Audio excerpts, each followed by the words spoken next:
শাশুড়ি চায় নগদ টাকা, স্বামী মোটর গাড়ি।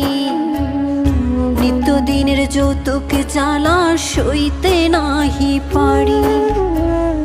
কথায় কথায় ওরা সবাই তোলে গায়ে হাত, নোংরা ভাষায় দেয় যে গালি, তুলে বংশজাত।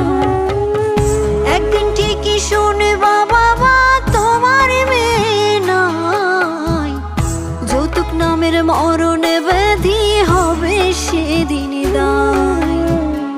একদিন ঠিকই শুন